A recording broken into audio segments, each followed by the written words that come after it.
ಸ್ನೇಹಿತರೆ ಎಲ್ರಿಗೂ ನಮಸ್ಕಾರ. ಹೇಗಿದ್ದೀರಾ? ಎಲ್ಲರೂ ಚೆನ್ನಾಗಿದ್ದೀರಾ ಅನ್ಕೋತೀನಿ. ಸ್ನೇಹಿತರೆ, ಈ ಹಸುನ ಸ್ವಲ್ಪ ದಿವಸದ ಮುಂಚೆ ತಂದಿದ್ದೆ. ಒಂದು 4 ಲೀಟ್ರ್ ಹಾಲು ಕೊಡ್ತಾಯಿತ್ತು. ತುಂಬ ಸ್ವಲ್ಪ ಜಾಸ್ತಿ ಸಣ್ಣಾಗಿತ್ತು ಹಸು. ಈಗ ತಂದ ಮೇಲೆ ತುಂಬ ಚೆನ್ನಾಗಾಗಿದೆ. ಒಂದು 6 ಲೀಟ್ರ್ ಹಾಲು ಕೊಡ್ತಾಯಿದೆ. 4 ತಿಂಗಳು ಗಬ್ಬಾಗಿದೆ.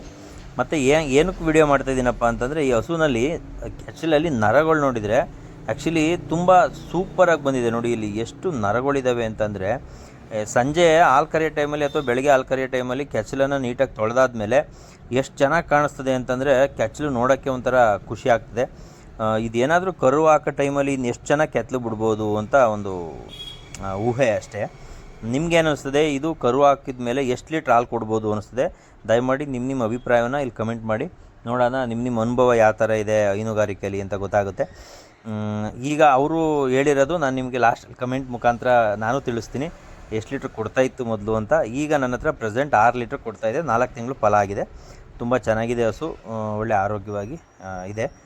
ಹೈನುಗಾರಿಕೆಗೆ ಬಗ್ಗೆ ಹೆಚ್ಚು ವಿಡಿಯೋಗಾಗಿ ನನ್ನ ಈ ಫೇಸ್ಬುಕ್ ಪೇಜ್ನ ಫಾಲೋ ಮಾಡಿ ಅಂತ ಹೇಳ್ತಾ ಈ ವಿಡಿಯೋನ ಇಲ್ಲಿಗೆ ಮುಗಿಸ್ತೀನಿ. ಎಲ್ರಿಗೂ ನಮಸ್ಕಾರ. ಜೈ ಹಿಂದ್, ಜೈ ಕರ್ನಾಟಕ ಮಾತೆ, ಒಂದೇ ಮಾತರಂ.